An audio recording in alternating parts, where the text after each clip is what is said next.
Thank you for joining us for the Secure Connections podcast brought to you by IoTSSA, the Internet of Things Security Services Association.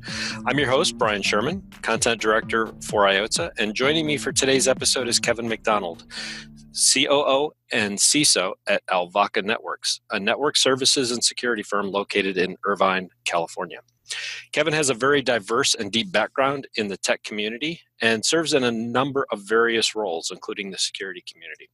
He's chairman of the Orange County Sheriff Coroner's Technology Advisory Council, TAC, and a member of the Orange County Homeland Security Advisory Council, OC Shield, the FBI's Infragard, and the U.S. Secret Service's Los Angeles Electronic Crimes Task Force. Kevin is a trusted technology and security practitioner and public policy advisor to some of America's most influential people and organizations. He advises corporate executives, federal and state legislators, law enforcement, high net worth individuals, and other business leaders. He is a sought-after consultant, writer, presenter, and trainer on the issues surrounding personal, physical, and cybersecurity compliance and advanced technology. Kevin has contributed to and been interviewed by dozens of national publications and appeared on a number of television, radio, and digital programs. I think that's very relevant to share all that information because Kevin is one of the security experts that I've been hoping to log on for a while. So Kevin, welcome to the Secure Connections podcast. Thank you, Brian. I really appreciate that. Sometimes I wonder who that guy is, but I do want to say one thing though. You used the word expert, and honestly, I like to call myself a practitioner because frankly, no one's an expert. And even if you are on a subject, you are for about 5 minutes. So I like to say I'm a practitioner, and I'm always working towards trying to be an expert. That is an excellent differentiator in a very dynamic space. So well appreciated. So let's start off. Can you tell us briefly about Alvaka's business model and a little bit about your history? Sure. So Alvaka Networks has been in business for a little over 35 years. We started out as an early integrator, product seller. We were one of the earliest MSPs. In fact, we were featured on the cover of CRN in the mid-2000s as pioneers of the industry. We continue to pioneer in the industry, and we got ahead of what I would call ahead of the thought leadership from the perspective of security, in that I started taking early courses and focusing on security back in the late 90s before I came to Alvaka. And then early in Alvaka's history, my being there around 2003, I started telling the company at some point we're going to have to move our focus to that. So interestingly enough, we actually see it as a core part of what we do. And much of the new excitement around security is kind of interesting because a mature MSP should already be doing the vast majority of the core things that are classified as security in today's world. But the confusion is around selling a firewall is not security. It is a product sale. Doing a, monitoring, putting in an IDS or something simple like that is not security. That's a product sale. Security to me is dealing with a risk and security framework, setting up the policies, procedures, and behaviors that are expected within the organization, and then developing the remediations and the offerings, and even selecting outside providers as needed to provide the needs of the client. So Alvaka is a core monitoring company still to this day, but we have a strong offering in security offerings, and one of our core components is advanced patching, for example. And I can get into the details of that if you like. Yeah, let's take a step back real quick because, I remember it's probably been 15 years, I think, since I first met you, kind of the early days of managed services, those CRN times that you mentioned too. So we've interacted a lot, you and your partner, and with Alvaka Networks. We've chatted many times over the years on different things. But what do you think was that tipping point with you mentioned security now is much more than a product. Do you remember that tipping point when it moved from a product on your portfolio to becoming more all-inclusive? Has that been in the last couple of years, or? Well, so to answer, that's kind of not a confusing question, but a convoluted question in that the answer is a little weird. And what I mean by that is we started focusing in the mid 2000s, 2005 range. But we found that the market wasn't ready for much of the things that we now classify as pretty core basic concepts in security, even policy development. People would look at you like, I don't care about security. executives would put their fingers in their ears and their hands over their eyes and say, if I don't hear it or don't see it, I don't have to do anything about it. So our early start was a false start. And I would say that, again, in around 2009 is when we noticed that there's uptake and the regulations started to have some teeth. With the passage, for example, of the Health Information Technology Economic and Clinical Health Act, or HITECH under HIPAA, that was the first time we started to see, outside of the finance industry, really strong push towards compliance and towards companies recognizing that you can't pretend to do this stuff anymore. You just have to do it. So at that point, we started offering some significant compliance work around that. And since then, we've done everything from the red flags to the Defense Federal Acquisition Regulation Supplement, or DFARS, and international trafficking in arms. There's a variety of industry-oriented compliance requirements that are now driving security. So I would say between 2008 and 2009 is when that real tipping point started. That makes sense. And you have some pretty substantial clients you're working with and consulting with. I know every day we hear from those that are dealing, especially with some of the SMBs and maybe the more rural areas that don't feel like they have, compliance issues or financial stakes in security. It can be a little more challenging. Sure.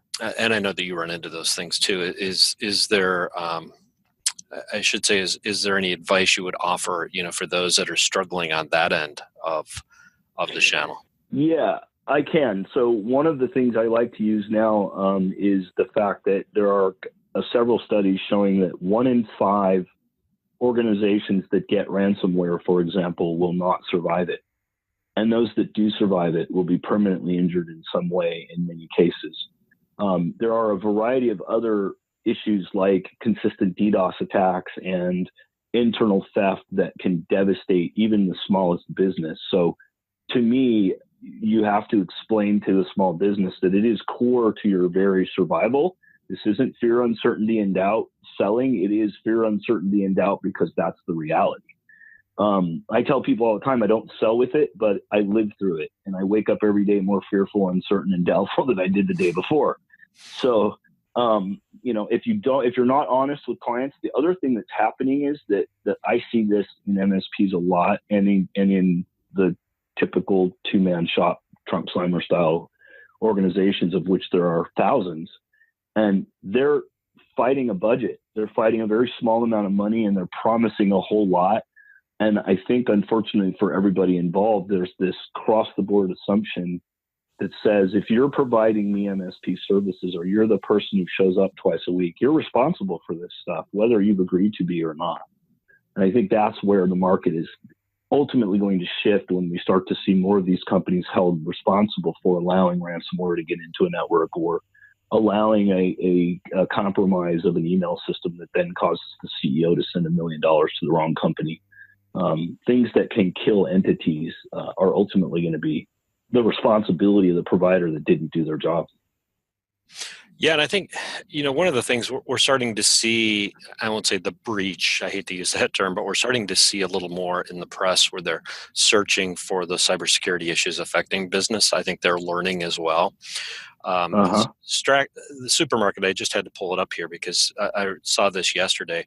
Strack and Van Til apparently is like a 21-store grocery store that was shut down basically the day before Thanksgiving. At least half of their supermarkets weren't able to, they didn't have any data compromise, they claim, but their systems were shut down, so they couldn't check out any of their customers and had to close. That's right. That's right. And there was a sporting goods store a couple months back, I believe it was in the Denver area, that actually closed and announced that it closed because of a breach that they there you go. Yep. So it's interesting. We haven't seen that before, but now we're starting to see a little more, I think, digging on the press side, and hopefully that'll make it a little easier for some of the MSPs to share some tangible stories for people who don't believe it. That's a true statement. I think a couple of things have happened. One, breaches were a secret in the past. There were not many regulations that required notification, and even when they did, I have participated in many conversations that I refuse to support clients, not our clients, but meaning bringing them on as clients, because they wanted me to participate in an event, but didn't want me to participate in having any conversation about how you do reporting. Oh, we don't want to report it. We just want to fix it. Well, you have to report it. The law says you have to report it. There are times where attorneys can say, we don't feel we need to report it. And that's fine if the attorney agrees that that's what it is, but I'm not going to be the one to tell them, don't report this. It's also an unethical thing to do, I think, in part, if you have an obligation to let people know if their data was compromised or is thought to be more than likely compromised. It's only sheer fairness that you let them know. The one thing I will say is I've dealt with some serious cases that have never hit the press, and it's really surprised me. One I did probably started about 2 years ago was an internal theft of $3.2 million that just ended in a multiple year federal conviction, where I was the civilian lead on the investigation, then handed it off to Secret Service and they ran with it.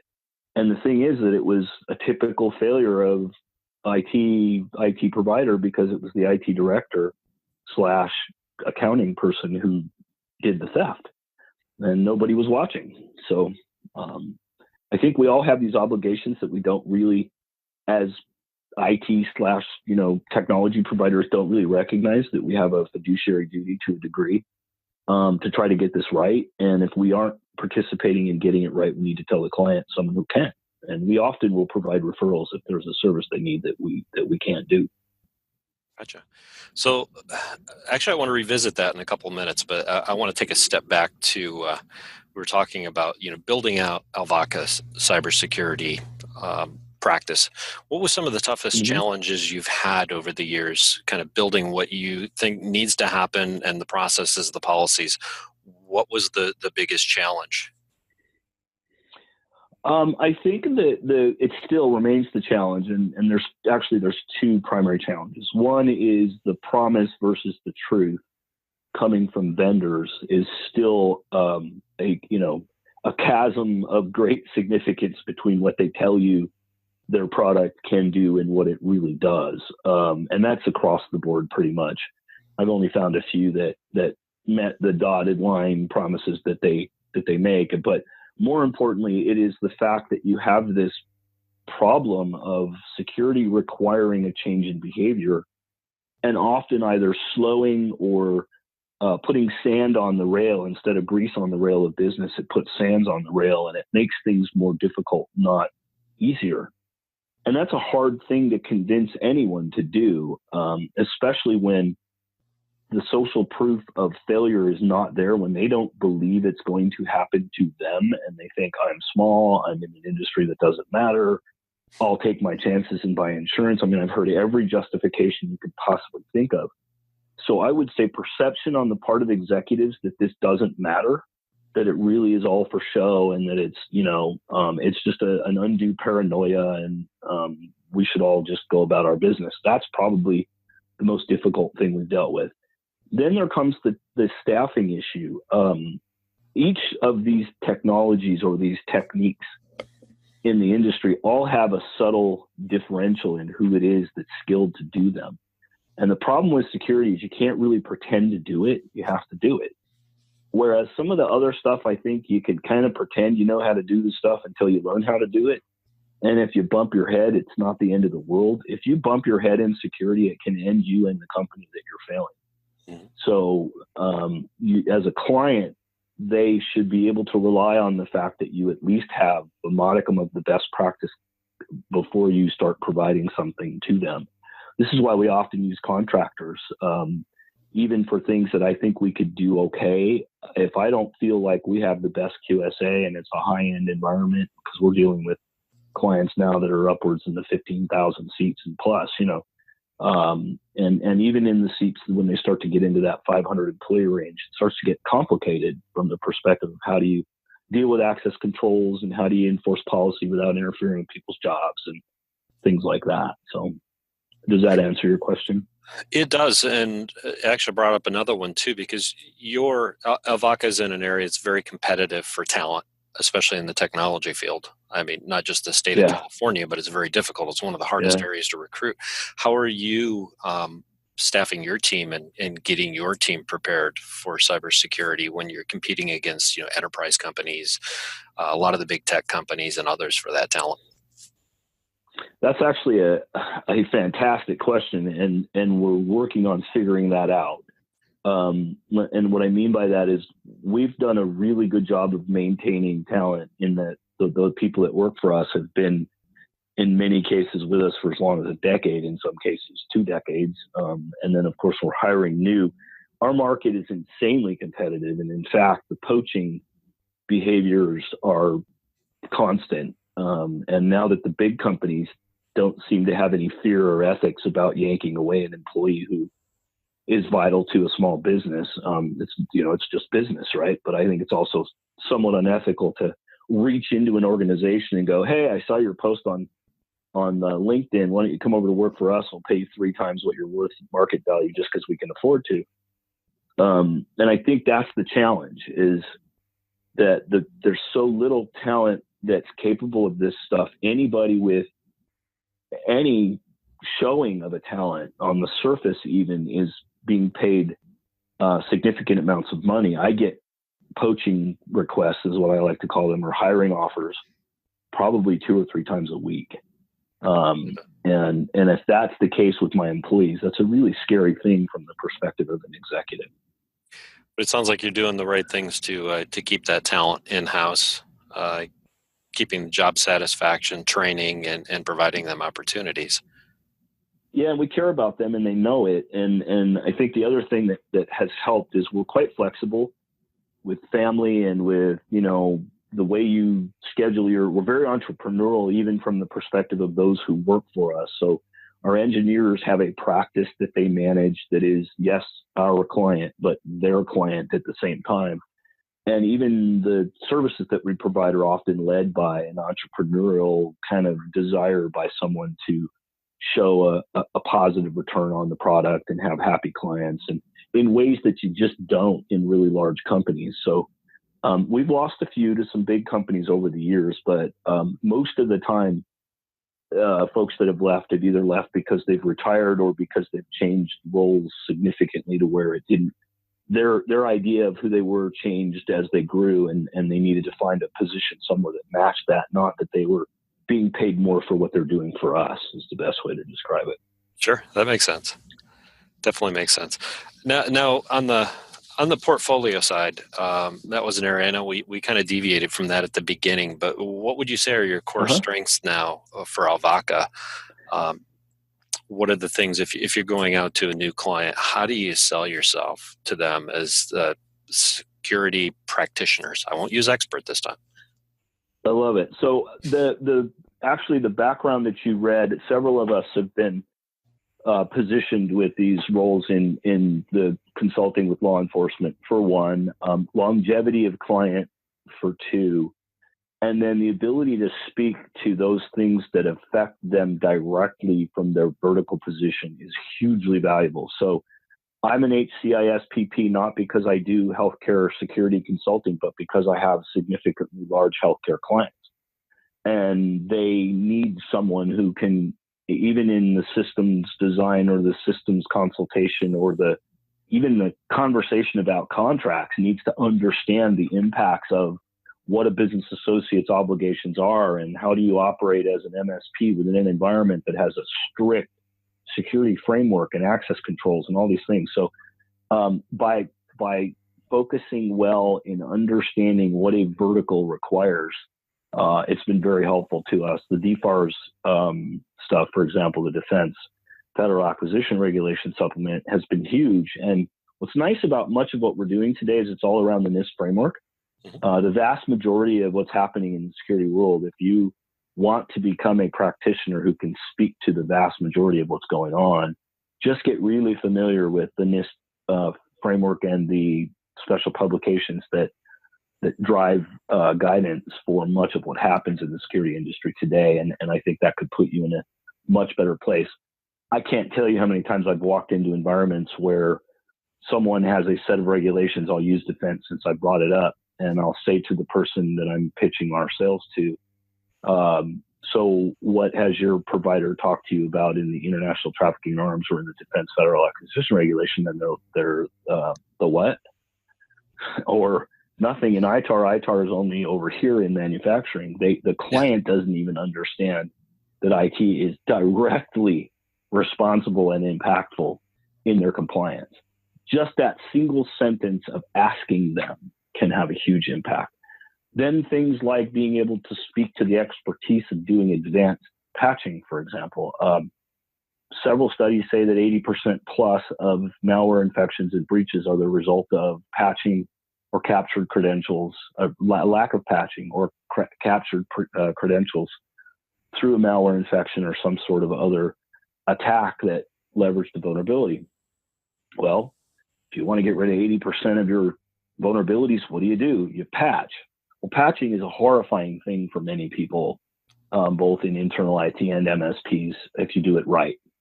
It's a scary bit. If you break things, if you get it wrong on timing, there's 1,000 things that can go wrong when you're doing patching. We do it incredibly well, and I would suggest better than any organization I've seen. We do pre-stage testing and scanning. We do full change control within the construct of a security framework. We do pre-configuration and timing following the sun with very large organizations, for example. We do the post-patch deployment testing, smoke testing, services testing, restarting in specific orders. And then when we're done, we turn around and scan again. So most people who are doing patching just don't recognize the importance of it. And that's something I think that's been a huge profit center for us. Excellent point. Now, I know you had the technology is vitally crucial, being able to handle the security part. But let's talk about some of the intangibles too for cybersecurity. We've heard understanding the client workflow and employees and environment and policies you mentioned previously. Yep. How much has that been a bigger challenge, you think, for many in the channel? Is that aspect of it other than the technology? It is. The technology in many cases, MSPs are smart people. They all run businesses, right? We're all out. You don't do this without being smart. The question is, where is your intellect focused and where is your skill set focused? And what you just said is probably the bogeyman in the room. And that is that there are people doing security consulting and using the term security expert, when in reality, what they're doing is they're an expert in a product deployment, and they aren't even really considering, in most cases that I see, the impact of that deployment on the policies and the procedure and the overall security framework within an organization, because they've never even asked to see it, or if it even exists.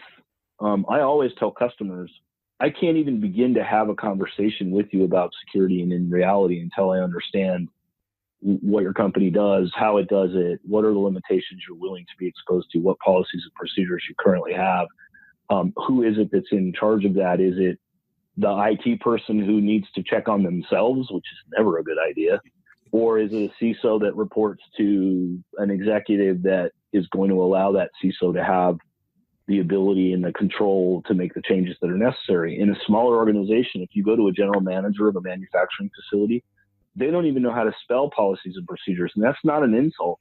It's just the reality. They're not IT people. So unless you as the MSP come to them with a set of at least some concept of what policies and procedures look like, and then how do you do the integration of those procedures into the workflow of an organization, you're never going to get anywhere in really providing security. That makes a lot of sense. Now, I want to go back to the other side of what you do, and we mentioned the law enforcement and work with the FBI and others, Secret Service especially. What advice do you have for MSPs to keep from getting under the scrutiny of those agencies and people like yourself that are trying to go through the forensics and figure out, what are the issues that happened, how did it happen, and keep them out of hot water, basically? Well, I think, one, documenting what you do and doing things based on a standard set of procedures is probably the biggest thing that I can suggest in not getting yourself into legal liability. Meaning, if you have a network breach, one, don't ever cover it up. Two, make sure that if you don't understand how to do an incident response and you need someone to come in from law enforcement, make sure that you capture forensic images and hire a company that knows how to do it and have a chain of custody. Make sure that you are doing it based on the idea that you're not covering your tracks because you made a mistake, but because you're covering the client's rear end, which is technically what you're supposed to be doing, right? You're supposed to have your client's back first. And then, yes, if you need to try to save yourself, the things that need to be done are the basics. If you're saying to a client, and I read contracts all the time that say things like, we are using the best practices of the industry and and they're not only not using the best practices, they're not using any practice at all. They're walking in and doing things from the perspective of what works that day and, very ad hoc and not organized. Security is an organized behavior. And it's the hardest thing I know when you have short amount of time to get things done under the pressure of a budget, but it is the most critical. When it comes to law enforcement, by the way, I do what I called immediate or almost immediate referrals.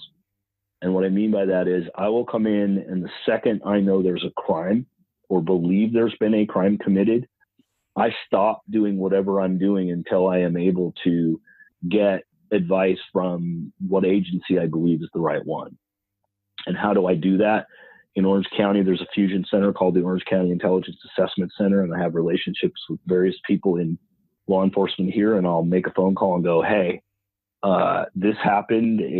They took money out of a bank that was in another state and transferred it to here, and they'll say, well, it was federally insured and it crossed state lines, so that's Secret Service.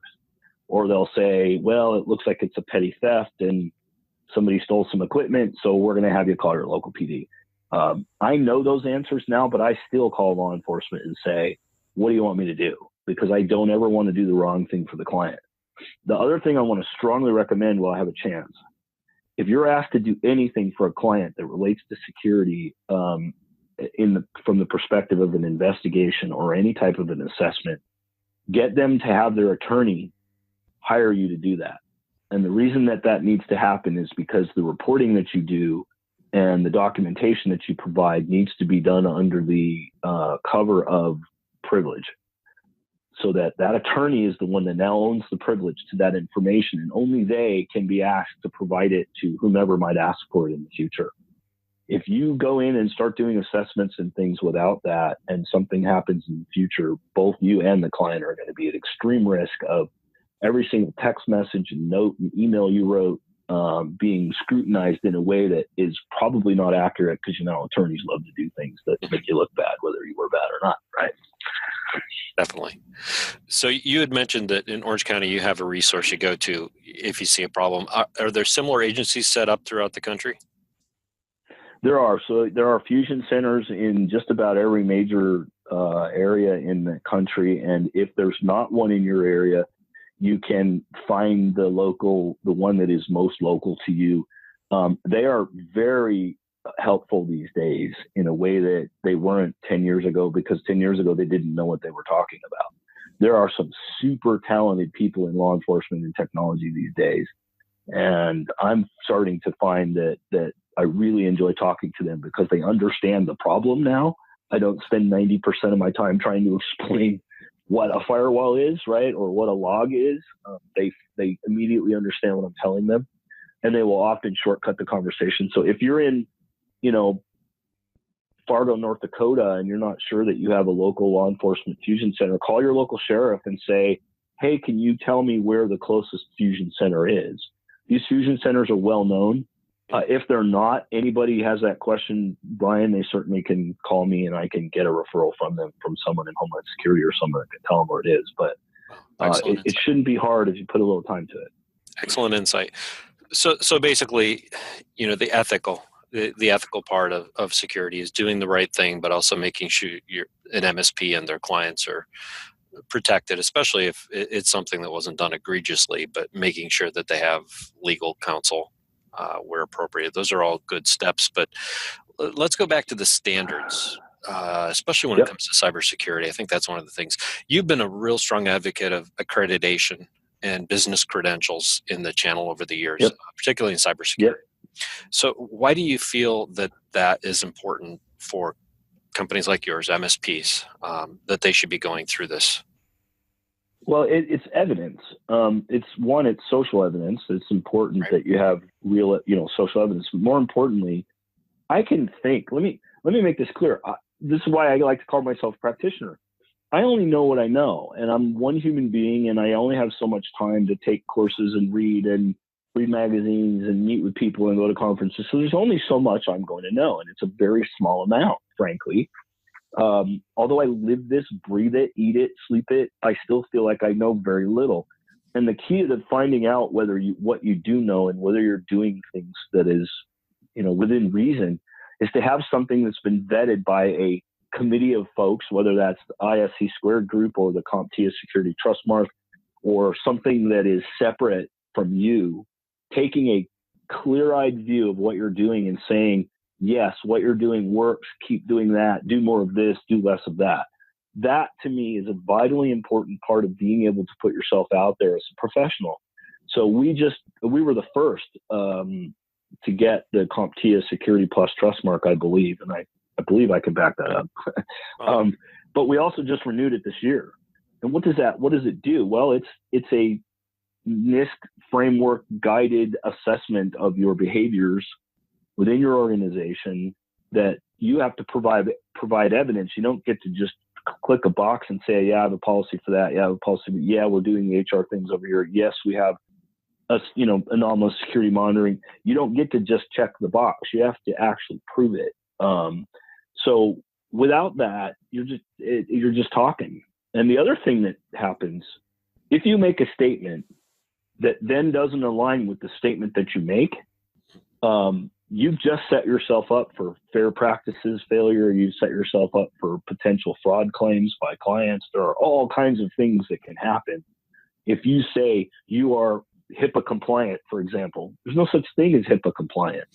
The Department of Health and Human Services has said repeatedly, no one can declare you are HIPAA compliant. You can say we do the best we can, or we follow HIPAA best practices, but even then you better be following them, and there are many of them. So I think accreditation helps for you to prove to yourself so that you can then confidently and honestly and ethically tell your client, we do these things.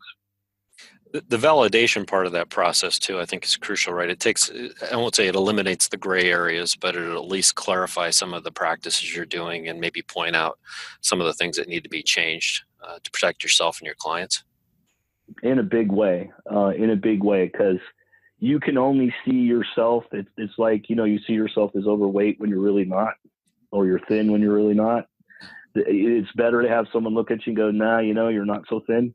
It's the reality that other people see you with that clear-eyed view and a critical view. And I find auditors to be much more mechanical, which is great because they don't get to put the emotional, there's no in auditing. The is removed from it. And it helps you to be serious about that thing that you claim to be doing. And then they look and they go, you say you're doing this, but I'm not seeing any real tangible evidence that you're doing that. That makes you have to stop and go, maybe I need to go rethink how I'm doing it. Right.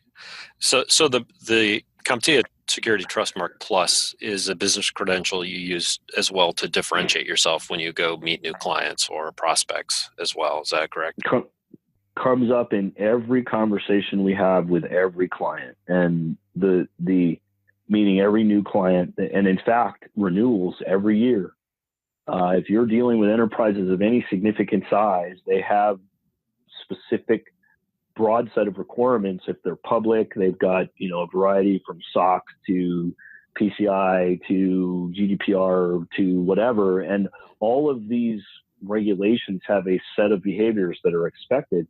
If you can't say that you're following them, then how can you possibly tell a client, I can help you follow them, if you can't follow them? So what CompTIA Security Trust Mark Plus did for us is that they have a matrix of items that are checked off by having done this process with them.